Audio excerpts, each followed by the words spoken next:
Bien-aimés frères et sœurs, je vous salue dans le saint et précieux nom de notre Seigneur et Sauveur Jésus-Christ. Alléluia. L'amen était faible.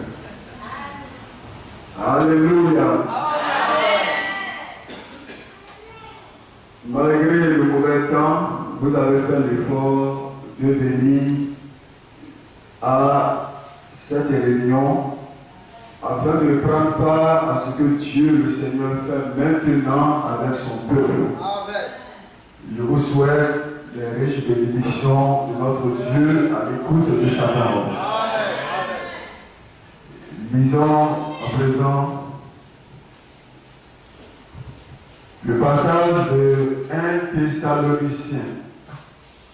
1 Thessaloniciens, le chapitre 2, le verset 1 à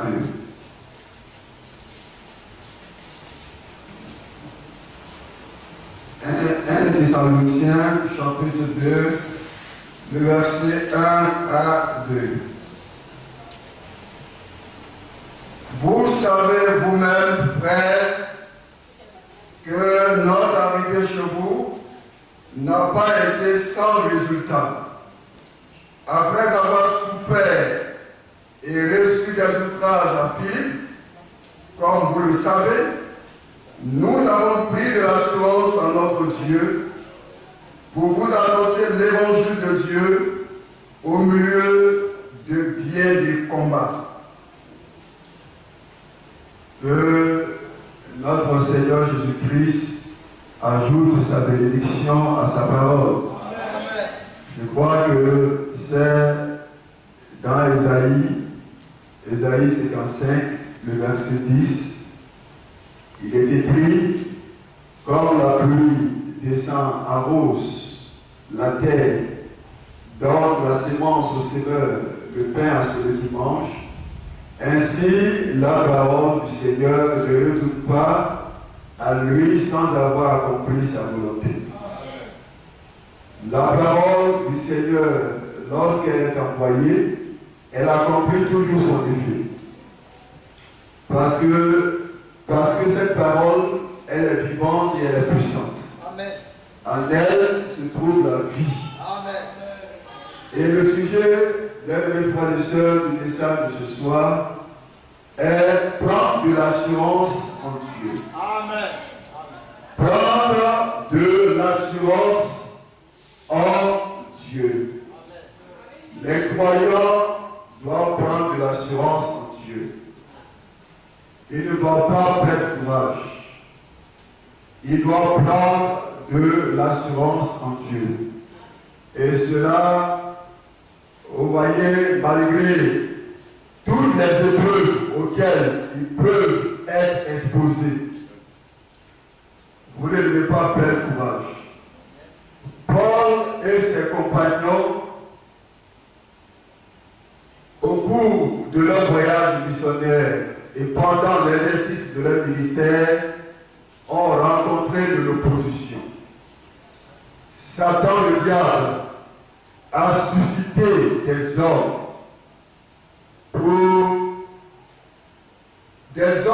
pour les empêcher de parler aux païens afin qu'ils soient sauvés.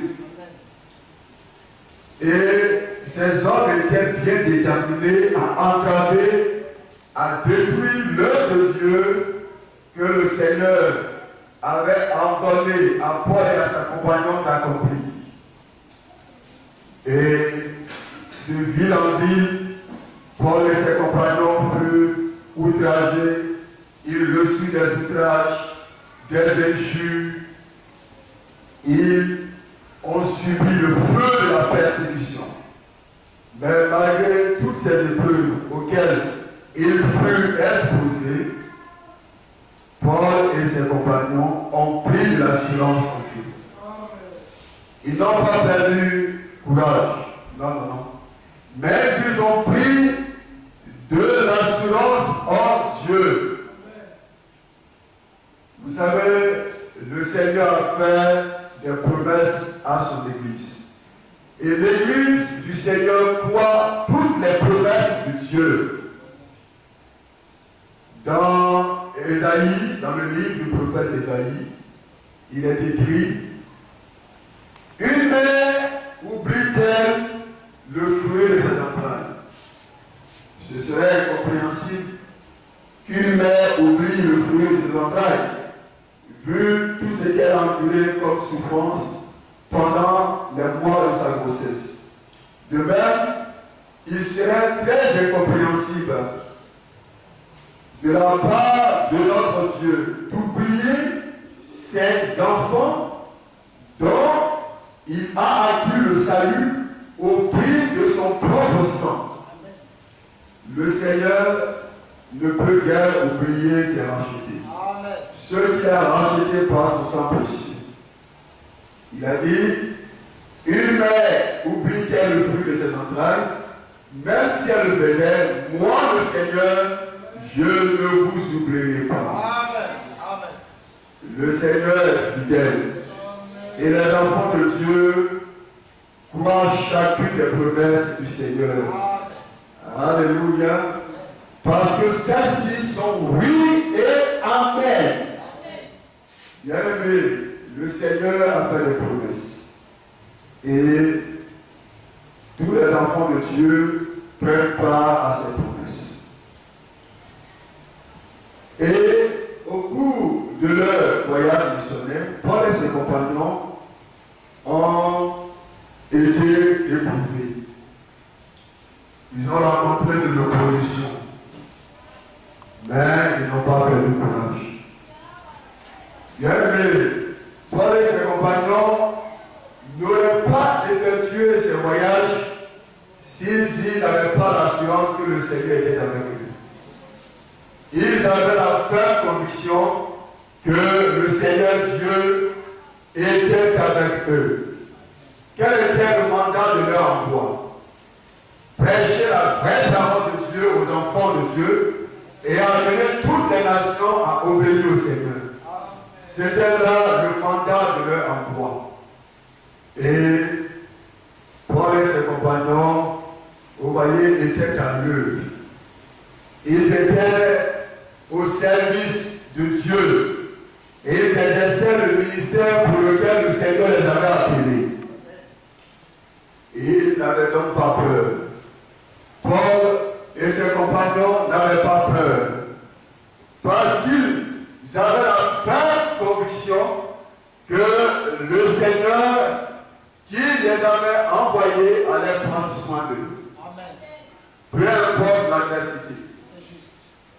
Peu importe ce qui pourrait arriver. Ils avaient la ferme conviction que le Seigneur allait être avec eux pour les délivrer. Alléluia. Ils n'ont pas perdu courage. Bien aimé. Et cela doit être votre cas aujourd'hui. Cela doit être votre cas ce soir. Ne perdez pas courage. Prenez de l'assurance au Seigneur. Parce que le Seigneur est fidèle. Le Seigneur a fait la promesse. Et pour ceux qui sont éprouvés par la maladie, le Seigneur dit au psaume 103, le verset 3, je suis l'Éternel qui pardonne toutes tes iniquités et qui guérit toutes tes maladies. Pour ceux qui sont éprouvés économiquement, le Seigneur dit dans Hébreux le chapitre 13, verset 5, je suis l'Éternel, je ne te délaisserai pas, je ne t'abandonnerai pas.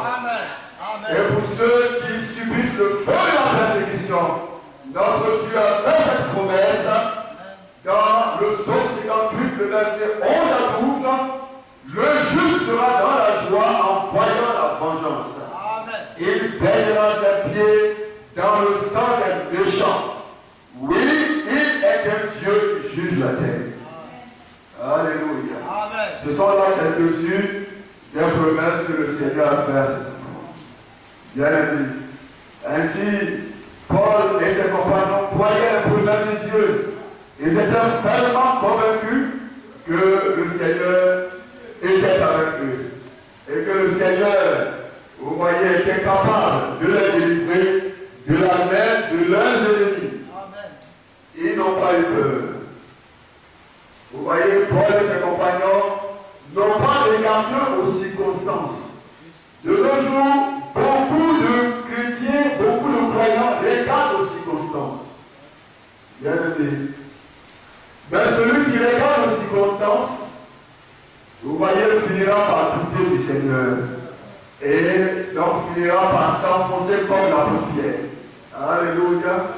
Bien aimé, ne regardez pas aux circonstances. Paul et ses compagnons n'ont pas regardé aux circonstances. Leurs yeux étaient fixés sur le Seigneur qu'ils servaient. Et ils étaient vraiment convaincus que le Seigneur, vous voyez, était avec eux pour les délivrer de la main de leurs ennemis. Vos yeux doivent être fixés sur le Seigneur. Le Seigneur fait la promesse et il accomplira certainement. Alléluia. Ne regardez donc pas aux circonstances. Oh, ne regardez donc pas aux diverses preuves, vous voyez, auxquelles vous êtes exposés. Mais que vos yeux soient fixés sur le Seigneur. Ne prenez pas courage et ne soyez pas distraits. Alléluia. Mais priez de l'assurance en Dieu. Ce dont vous avez besoin, frères et sœurs, c'est de prendre votre assurance en Dieu. Amen. Et pour cela, vous avez besoin d'obéir au Seigneur. L'apôtre Paul et ses compagnons obéissaient au Seigneur. Ils étaient au service de Dieu et ils accomplissaient le mandat pour lequel le Seigneur les avait envoyés. Alléluia. Ainsi, frères et sœurs, vous devez vous assurer préventement d'être dans la volonté de Dieu. Vous devez obéir pleinement à la parole du Seigneur. Et pour vous, frères, qui êtes au service de Dieu, vous devez remplir convenablement votre ministère. Alléluia.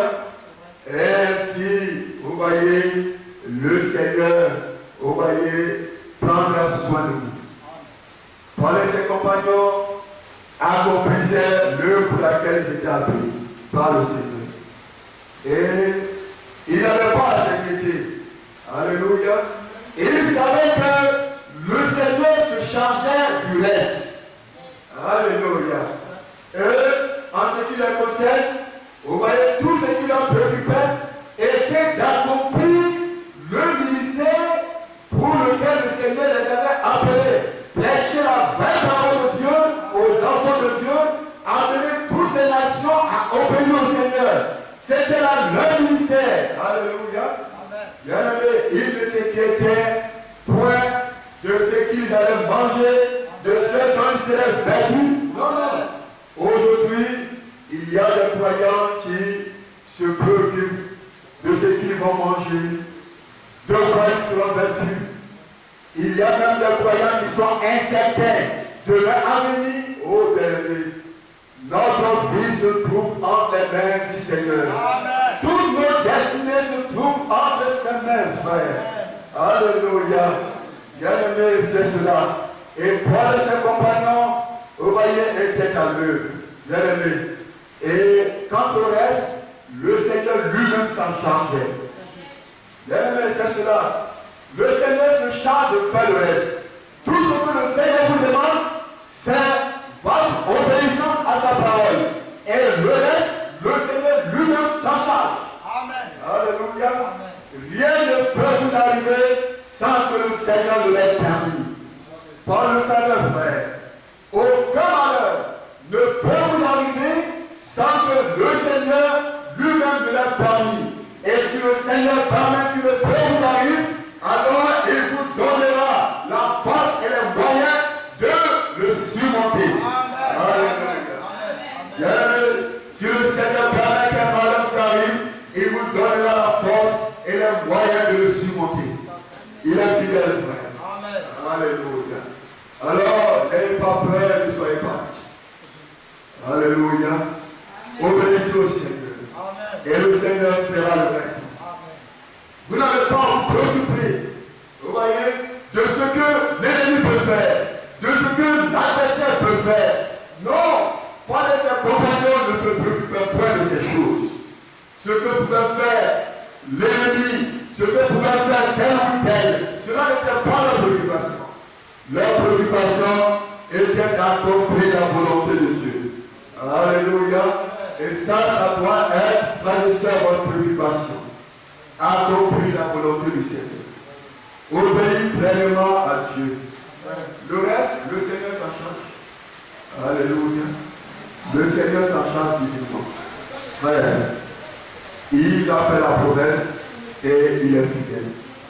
Et même, frères et sœurs, si vous êtes écartés de la voie, si vous êtes écartés de la parole du Seigneur, oh, croyez toujours en sa bonté. Amen. Car selon les Écritures, les bontés de l'Éternel ne sont point épuisées. Ses compassions ne sont point à l'éternel. Elles se renouvellent chaque matin. Psaume 103, le verset 3. Je suis l'Éternel qui pardonne toutes tes iniquités.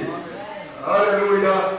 Ainsi, croyez que le Seigneur est capable de vous relever et de faire avec vous un nouveau commencement. Bien-aimés, ne soyez pas tristes, mais recommandez-vous à nouveau au Seigneur. Alléluia. Bien-aimés, c'est cela, frère. Oh, c'est cela, prendre l'assurance au Seigneur, en Dieu, dans le Seigneur. Et bien, mes frères et sœurs, n'oubliez pas cette invitation des Saintes Écritures. Quelqu'un parmi vous a-t-il la souffrance, qu'il prie. Alléluia. Oh, bien-aimés, nous croyons que dans la souffrance, notre Dieu est capable de répondre à nos prières. Oui, il est capable de répondre à vos prières dans la souffrance. Oh, la Bible dit qu'il est un secours qui ne manque pas à la détresse. Notre Dieu est un secours qui ne manque pas à la détresse. Il est écrit, lorsque le juste crie, l'Éternel entend. Le malheur arrive souvent le juste, mais l'Éternel en délivre parfois. Et dans le livre du prophète Ésaïe, il est écrit que tout est bon, tout art, qui sera forgé contre vous sera sans effet. Le Seigneur lui-même se lèvera et combattra pour vous. Alléluia. Il a fait cela autrefois pour Paul et ses compagnons. Au milieu des pierres de combat, le Seigneur s'est levé lui-même et il a combattu pour eux. Il lui a donné la victoire. Tout que ce peuple fut englouti de la victoire de Christ. Alléluia. Bien-aimés, c'est cela, frère. Ainsi, n'ayez pas peur. Alléluia. Il y a beaucoup de croyants qui vivent dans la peur. Ils vivent dans la peur. Ils ont peur des outrages, peur de la persécution, peur des injures. Alléluia. Peur des calomnies. Non, non, non. N'ayez pas peur, bien-aimés. Mais assurez-vous d'être dans la volonté parfaite de Dieu. Amen. Et le Seigneur fera le reste. Amen. Alléluia. C'est vrai. Est-ce qu'il ne l'a pas fait pour Paul et ses compagnons? N'y a-t-il pas le même? Hébreux 13, 8 dit Jésus-Christ est le même hier, aujourd'hui et pour toujours. Amen. Il n'a pas changé. Comme il a marché avec Paul autrefois, ce même Dieu marche avec nous. Alléluia. Il marche avec les croyants du temps de la fin. Amen. Il n'a pas changé. Oh, bien-aimé. Voyez ce que dit Paul ici, dans 2 Timothée. 2 Timothée, le chapitre 4, le verset 17.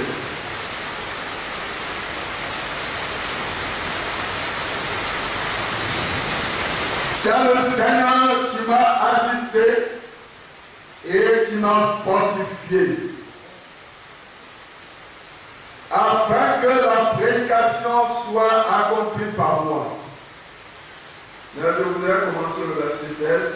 Dans ma première défense, personne ne m'a assisté. Alléluia. Paul dit que dans sa première défense, personne ne l'a assisté. Certains de ses proches l'avaient abandonné, peut-être à cause de sa fermeté dans l'évangile de Christ. Alléluia. Et il dit, c'est le Seigneur qui m'a assisté.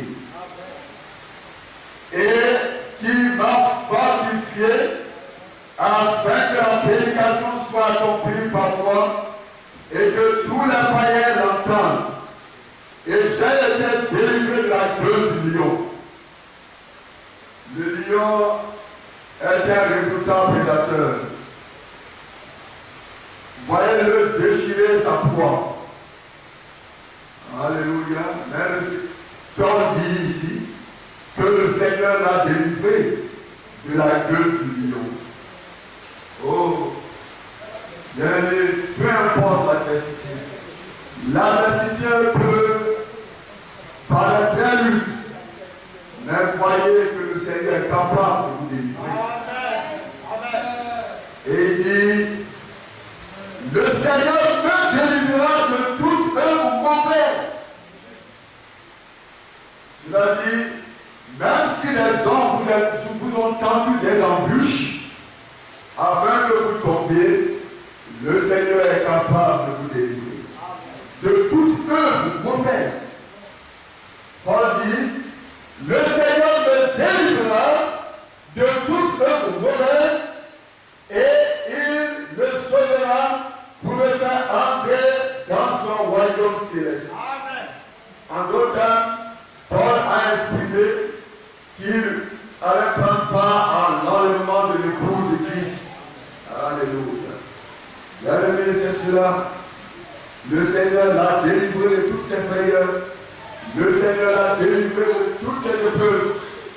Paul disait dans ses épîtres, il disait aux frères dans ses épîtres, quelle épreuve n'est pas subie à Lys, à Icône, à Philippe. Même le Seigneur m'a délivré de toutes ces épreuves. Alléluia. Et quand nous parlons des épreuves, vous devez savoir qu'il y a certaines épreuves qui sont difficiles à supporter. N'est-ce pas, mon frère? Il y a certaines épreuves qui sont difficiles à supporter. Des épreuves peuvent paraître si rudes. Alléluia. Mais croyez-le, le Seigneur est capable de vous délivrer même de la plus grande des épreuves. Alléluia. Au milieu des pierres de combat, le Seigneur a donné la victoire à Paul et à ses compagnons. Ainsi, il put prêcher la vraie parole de Dieu aux enfants de Dieu. Et il put amener les nations à obéir au Seigneur. Alléluia. Bien-aimés, vous n'êtes pas nés pour vivre dans la chute. Un fils de Dieu doit connaître sa position. Alléluia. Amen. Nous sommes en Christ et en Christ nous sommes appelés à triompher. Amen. Amen. Paul, sinon l'apôtre Jean ne l'a-t-il pas dit? Alléluia. Il a dit que ce qui triomphe du monde, c'est votre foi. Amen. Et il a dit, je vous écris, petits enfants, parce que vous avez vaincu le malheur. Amen. À cause de votre témoignage et du sang précieux de Jésus-Christ. Oh, bien-aimés frères et sœurs, ce dont vous avez besoin ce soir, c'est de prendre votre assurance en Dieu. Alléluia. Bien-aimés, ne regardez pas aux circonstances parce que ce peuple va vous amener à douter et donc à vous enfoncer comme l'apôtre Pierre dans les zones tumultueuses de la vie. Non. Mais tenez la main humiliante de Dieu. Alléluia. Je crois que nous chantons ce cantique. Tiens la main humiliante du Seigneur. Ce dont vous avez besoin, frères et sœurs, c'est de prendre votre assurance en Dieu. Amen. Frère, oh bien-aimé, à Philippe, Paul et ses compagnons ont reçu des outrages. À Thessalonique, des Juifs les empêchaient de parler aux païens afin qu'ils soient sauvés. Oh, quelle opposition dont il va rencontrer. Et si ce grand homme de Dieu, frère, a rencontré l'opposition, alors bien aimé, sachez-le que vous et moi, nous rencontrons aussi de l'opposition dans notre marche avec le Seigneur. Bien aimé, vous direz que non, ça arrive seulement aux serviteurs de Dieu. Non, mais cela arrive à chaque enfant de Dieu. Chaque enfant de Dieu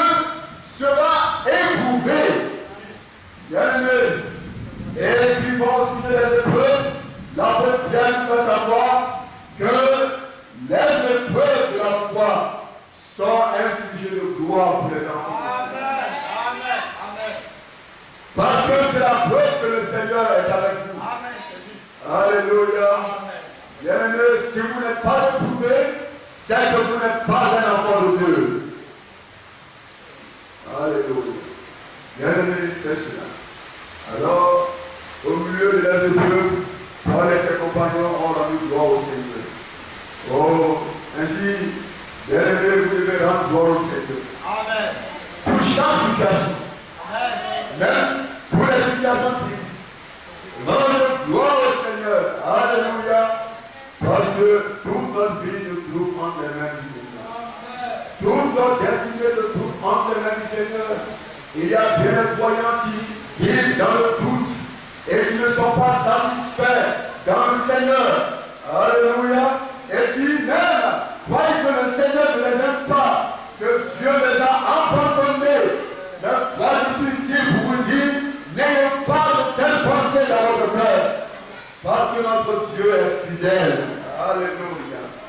Notre Dieu est fidèle. Alléluia. Bien-aimé, le Seigneur, vous voyez, aussi longtemps que vous serez dans la parole, le Seigneur sera avec vous. Amen. C'est vrai. Le Seigneur sera là avec vous. Alléluia. Il est écrit, l'ange de l'Éternel campe autour de ceux qui viennent afin de les arracher du danger. Amen. Oh, nous avons donc toutes ces promesses. Ouais. Alors pourquoi vivre dans la peur? Dans la peur même du lendemain. Notre Seigneur n'a-t-il pas dit, ne vous inquiétez pas du lendemain? Amen. Parce que vous ne savez pas ce que le lendemain peut affronter. Alléluia. Bien-aimés, des croyants qui vivent dans les inquiétudes.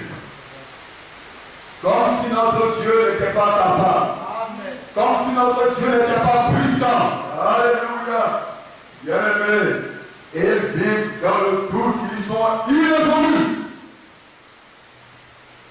Ils ont à chaque fois le cœur qui passe. Oh, frère. Alléluia. Et bien-aimés, Paul disait dans ses épîtres que je sais à qui j'ai cru. Et vous devez savoir, celui à qui vous avez réduit votre vie. Alléluia. Nous avons réduit notre vie au Dieu des dieux, au Seigneur des seigneurs. Bien-aimés, ce n'est pas un homme que nous avons réduit notre vie. Mais notre vie se trouve entre les mains du Seigneur. De celui qui a fait les cieux et la terre. De celui qui a fait toutes choses à l'existence. Bien-aimés, c'est à celui-là que nous avons réduit notre vie. Est-ce que nous avons réduit notre vie entre les mains des hommes? Est-ce que nous avons réduit notre vie entre les mains d'une nation? Non. Mais notre vie se trouve entre les mains du Seigneur. Amen. Bien-aimés, c'est vrai. Et nous avons cette assurance que rien ne peut nous arriver si le Seigneur ne l'est pas. Et si le Seigneur l'a permis, s'il permet une chose et une situation, alors le Seigneur, vous voyez, nous aidera à surmonter cette situation. Je crois que quelqu'un a dit, une fois, Dieu ne ferme pas toutes les portes. Si Dieu a fermé une porte, il ouvrira une fenêtre. Alléluia. Alléluia. Il est fidèle. Lorsque le Seigneur permet que vous soyez éprouvés, alors le Seigneur lui-même vous donne la force et le moyen de surmonter cette épreuve. Afin de donner gloire à son nom. Alléluia. Alors, bien-aimés, ne serez pas long, ne perdez pas courage. Est-ce que nous allons douter du Seigneur notre Dieu? Alléluia. De notre parfait rédempteur, celui qui a acquis notre salut au prix de son propre sang. Oh, il a dit à Israël, Israël, n'as-tu pas pour moi un fils prédestiné? Alléluia. Et il dit que Israël est gravé sur la paume de ses mains. Ça, c'est le Seigneur qui le dit. Mais C'est vrai. Et c'est ainsi, frère. Vous avez du prix aux yeux du Seigneur. Le Seigneur pense à chacun de vous. Bien-aimés, souvent nous pensons que le Seigneur ne pense pas. Nous croyons que non, Dieu nous a oubliés, que le Seigneur nous a oubliés, qu'il ne pense pas à nous, que le Seigneur ne se met pas en souci de nous. C'est ce que Pierre et les apôtres ont dit lorsqu'ils étaient dans la barque avec Jésus, notre Seigneur. Et ils voyaient la tempête qui se levait et la barque qui tanguait, le ciel est là, et le Seigneur qui dormait. Alors les apôtres ont dit, le Seigneur, ne prends-tu pas souci de nous, ne prends-tu pas peine de nous? Alléluia. Le Seigneur se leva et leur dit, oh gens de peu de foi. Et le Seigneur a apaisé la tempête. Amen. C'est vrai. Il est plus grand que toutes les épreuves auxquelles vous pouvez être exposés. Alléluia. Alors nous limiter notre Seigneur. Croyons qu'il est capable. Alléluia. Notre Dieu est plus qu'incapable. Amen. Est-ce que nous le croyons? Nous allons nous lever et nous allons chanter ensemble ce cantique de l'orage et de la tempête, à l'abri de ce qui arrive, dans le creux de ses mains. Alléluia. Et nous allons chanter ce cantique avec foi.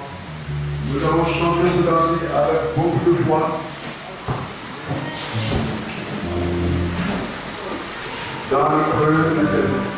Notre frère chante la vie et nous allons chanter ensemble.